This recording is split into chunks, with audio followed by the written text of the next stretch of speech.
Sir ನಮಸ್ಕಾರ, ಎಲ್ರಿಗೂ ನಮಸ್ತೆ. ಇದೊಂದು ಡಾಂಬರ್ ರಸ್ತೆ. ಸೊ ಈ ಒಂದು ಡಾಂಬರ್ ರಸ್ತೆ ಅಣ್ಣ ಹಿಂಗೆ ಹಿಡ್ಕೊಳ್ಳಿ, ಒಂಚೂರು ಹಂಗೆ ಹಿಡ್ಕೊಳ್ಳಿ, ಗಾಡಿ ಸ್ಟಾರ್ಟ್ ಮಾಡ್ಕೊಂಡು.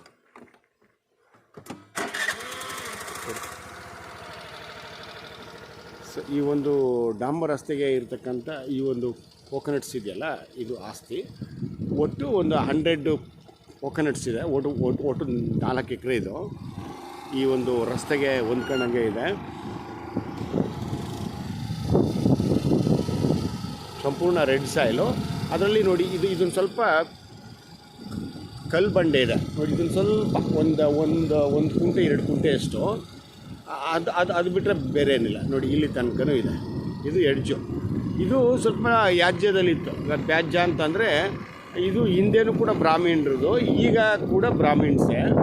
ಬಟ್ ಇಲ್ಲಿ ಸ್ಥಳೀಯವಾಗಿ ಇದು ನಮ್ಮದು ಗೌರ್ಮೆಂಟ್ ಜಾಗ ಅಂತ ಹೇಳಿ ಈ ಒಂದು ಗ್ರಾಮದ ಕೆಲವು ಯಾರೋ ಗೊತ್ತಿಲ್ಲದೆ ಇರೋರು ಅಥವಾ ಗೊತ್ತಿದ್ದು ಏನಾದ್ರು ಒಂದು ಮಾಡಬೇಕು ಅಂತಕ್ಕಂಥವ್ರು ಏನೋ ಒಂದು ಇದು ಮಾಡ್ಕೊಂಡು ಮಾಡ್ತಾಯಿದ್ರು. ಬಟ್ ಈಗ ಅವ್ರಿಗೆ ಕೋರ್ಟ್ ಮುಖಾಂತರ ಇವರಂತೆ ಆಗಿದೆ.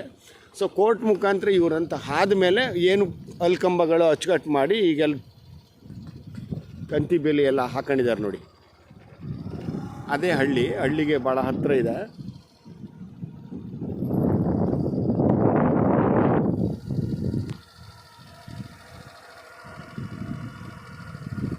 ಒಂದು 100 ಕೋಕೋನಟ್ಸ್ ಇದೆ. ಬಟ್ ಎಲ್ಲವೂ ಒಳ್ಳೆ ಹೀಲ್ಡ್ ಇದೆ. ಸಂಪೂರ್ಣ ರೆಡ್ ಸಾಯಿಲು. ಈಗ ನೋಡಿ, ಇವ್ರಿಗೆ ಇದೇ ಲ್ಯಾಂಡ್ ಓನರ್ಗೆ ಇನ್ನು ಆ ಕಡೆ ಇನ್ನೊಂದು ಸ್ವಲ್ಪ ಆಸ್ತಿ ಇದೆ. ಬಟ್ 1 by 1 ಕೊಟ್ಬಿಡೋಣ ಅಂತೇಳಿ. ಯಾಕಂದರೆ ಅದು ಒಂದೇ ಕಡೆ ಬಾಕ್ಸ್ ಪೀಸಲ್ಲಿ ಇಲ್ಲ. ಹಾಗಾಗಿ ಒಂದೊಂದು ಸ್ವಲ್ಪ ಇದು ಮಾಡೋಣ ಅಂಥೇಳಿ ಇದು ಮಾಡಿದ್ದಾರೆ. ಈಗ ಅಲ್ಲಿ ಇವ್ರದ್ದು ಏನಿದೆಯೋ ಎಲ್ಲ ನೀಟಾಗಿ ಅಲ್ಕಂಬ ಹಾಕಿ ನೀಟಾಗಿ ರೆಡಿ ಮಾಡಿಟ್ಟಿದ್ದಾರೆ. ಕೋರ್ಟ್ ಆದೇಶ ಇದೆ.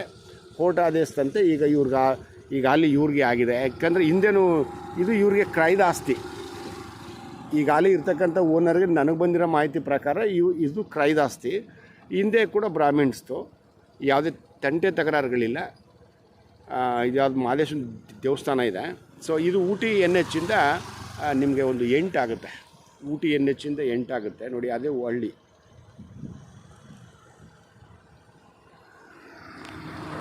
ಇದೇ ಆಸ್ತಿ ಎಲ್ಲ. ಈಗ ಅವ್ರದ್ದು ಏನಿದೆ ಬಂದೋಬಸ್ತ್ ಮಾಡಿ ಎಲ್ಲ ಅಚ್ಚುಕಟ್ಟಾಗಿ ಇಟ್ಕೊಂಡಿದ್ದಾರೆ. ಏನು ಸಮಸ್ಯೆ ಇಲ್ಲ.